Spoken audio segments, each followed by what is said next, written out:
Alright, Shalom. First and foremost, I want to give all praises, honor, and glory to Yahweh, Ba'ashim, Yahushua, Ba'ashim, Rakakadash.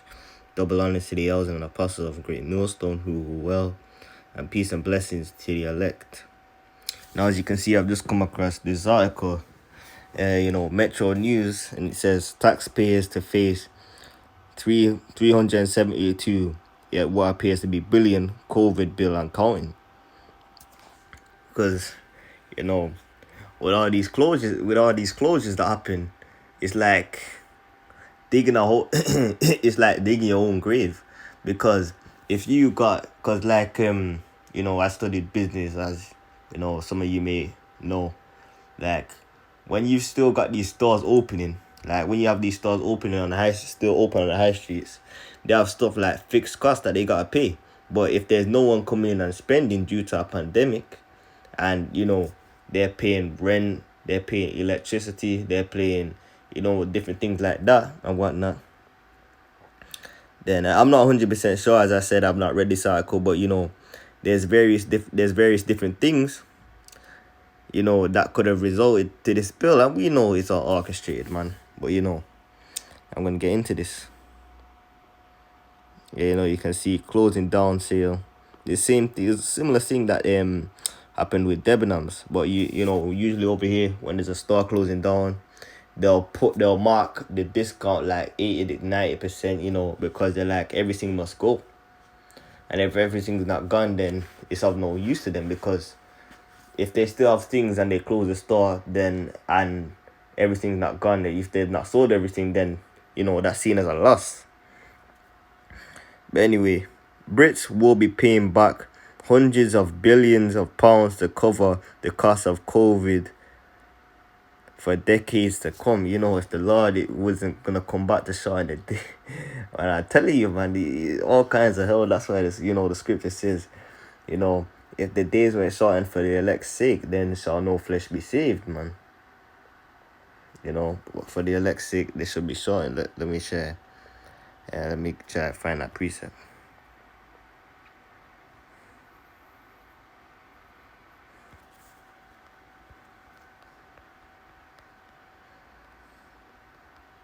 I believe it's in Matthew.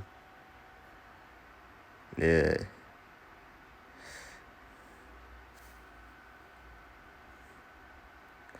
I'll just start 21. For then shall be great tribulation, because the thing about money, it can bring out various different issues. Like, say, for example, say your economy doesn't have enough money in it, then they can't say build new may not be able to build new railway tracks, may not be able to update finish this new building, because they can't afford to pay for basically for the material, so there ends up being a shortage, and different things like that. But I'm gonna continue reading. This is Matthew 24 and 21. For there shall be great tribulation, such as was not since the beginning of the world to this time, no, nor ever shall be. And except those days shall be shortened, there shall no flesh be saved, like I just said before. But for the elect's sake, because the Lord, is coming back, he's coming back to save the elect. He's coming back to save the elect first and foremost, man. Ultimately, all of Israel is going to come in the kingdom, but the elect, you want to be a part of that. You want to be a part of the elect, man. But for the elect days, but for the elect's sake, those days shall be shortened. Let me get back to the article now. Decades to come, key MPs are born. The MPs are the guys that are over there in the House of Parliament. For those of you who may not know, 2 new reports are also suggesting that an inquiry into the pandemic will not come quickly enough to learn the necessary lessons. The Common Public Accounts Committee (PAC) hammered the government's spending on unusable protective protective equipment, or PPE, in research published on Saturday. It also warned that the estimated cost of government measures has also topped 372 billion and climbing, adding that taxpayers will be exposed to significant financial risk for decades to come. But the committee also remains concerned that despite spending over 10 billion on supplies, the PPE stockpile is not fit for purpose. And when this, at the start, you could there was people selling masks, for all kinds of money, man. I won't lie, over here, they were selling it for like, one for, for like £5. I can't remember exactly the price, but they were selling it quite high, because they were high in demand. So, when something's high in demand, you can do something to that price. But where am I? The PPE stockpile is not fit for the purpose. It comes after Metro.co.uk revealed that more than 2 million pieces of PPE worth nearly 100 million, but deemed unsuitable for the NHS, are now being flogged to NATO countries by Britain.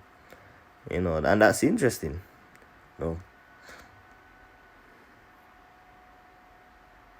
Because we know that the beast is NATO and the EU.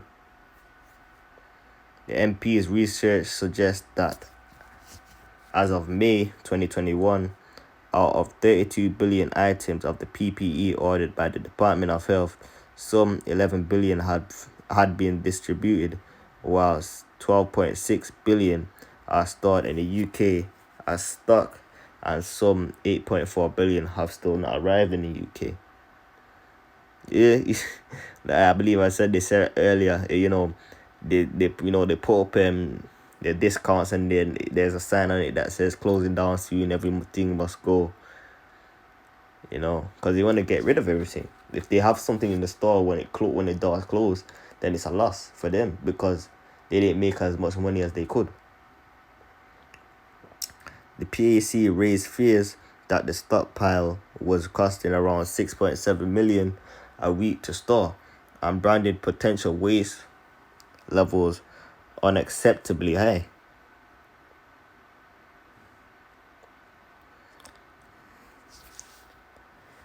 Ooh, we definitely in some beautiful times, man.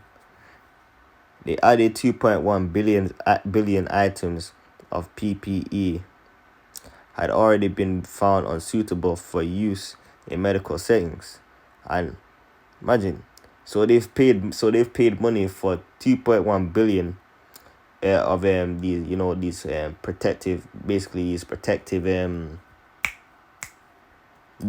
equipment, but they found 2.1 billion of them, out of all of them that they've, out of what they've got, they're unsuitable. So look how much how much money they would have lost in that process, man. Because it's not like they're gonna, it's not like they basically they just get that for free. They don't get it. They still have to, it still costs them. It costs money. More than 5 times the estimate given by MPs by the Department of Health 6 months ago. And like we see, things change very, very quickly. That's why you can't take your eye off the ball ever. Especially, for example, when if you're in a basketball game or a football game, and you're 2-0 up. So if, say, in football or in basketball, you're 10 points up, right? But you said, I'm not gonna play that well, or I'm gonna relax because we're pretty much good. But then the game is completely turned on its head, and then you wonder, wait a minute, how did this team change so quickly?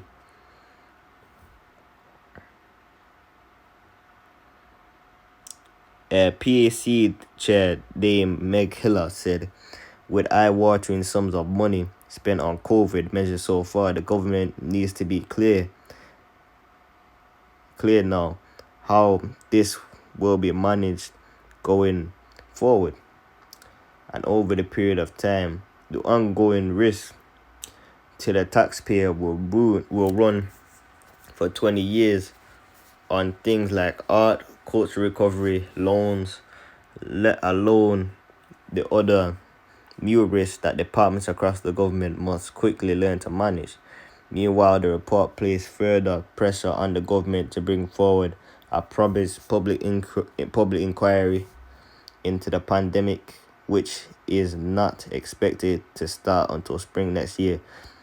Which I'm gonna guess that spring 2022 they're talking about, and will likely last for years. And we hastening the day, so obviously we hope, we hope and pray, that we ain't here for another. How long did they say? We ain't here for those long years, man.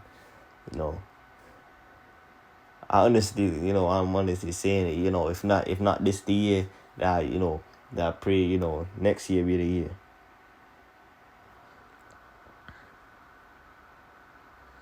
Meanwhile, the report placed further pressure on the government to bring forward a promised public inquiry into the pandemic, which is not Salakia. The PAC report said it was clear that government cannot Salakia, my throat's kind of dry. Cannot wait for the review before learning important lessons, and call for the COVID recovery plan in autumn.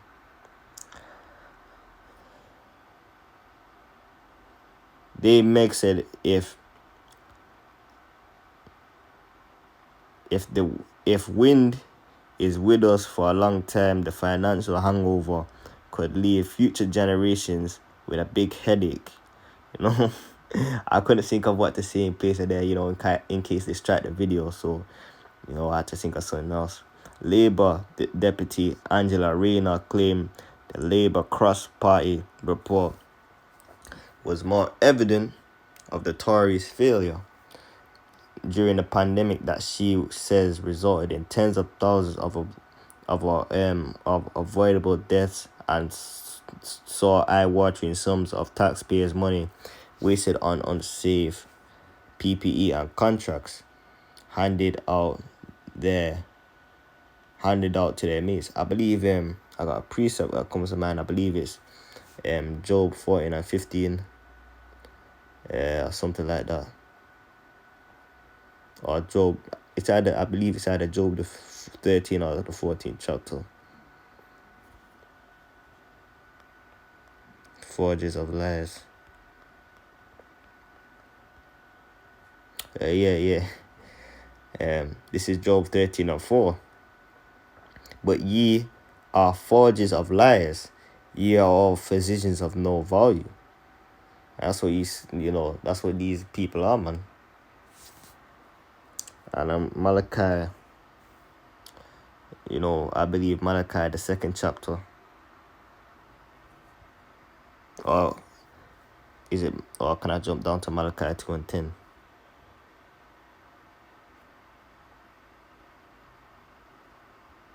Yeah, I'm going to jump down to 10. Woe to them that devise iniquity and work evil upon their beds. When the morning is light, they practice it, because it is in the power of their hand.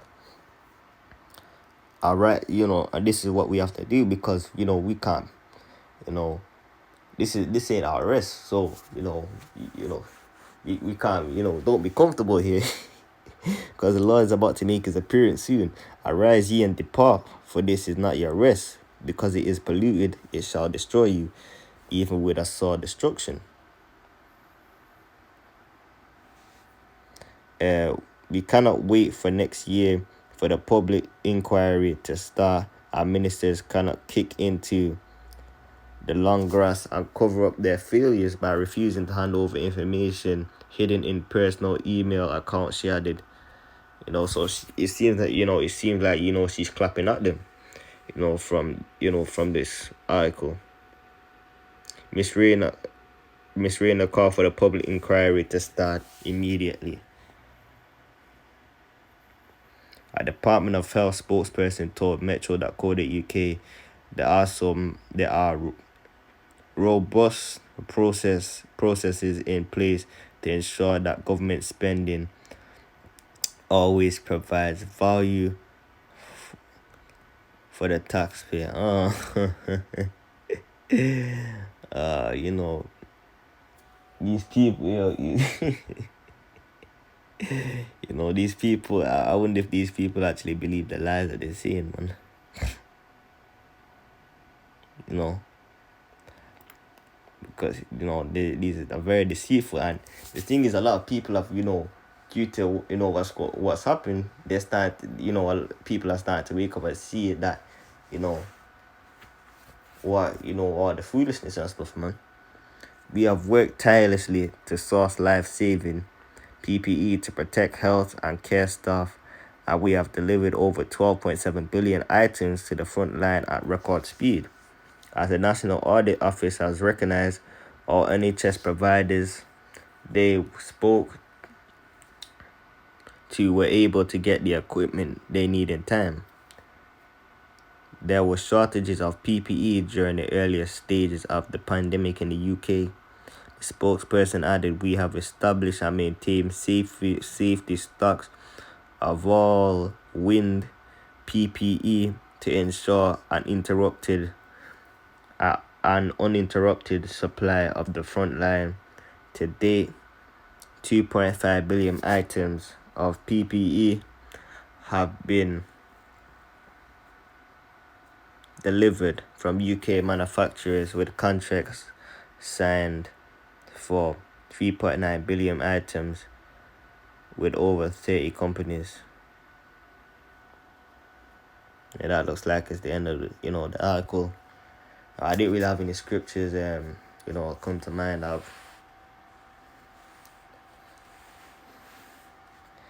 probably close out here and say in closing, I want to give all praises and glory to Yahweh Bashim Yahushai. Until next time, Shalom. May the blessing of election fall upon your house.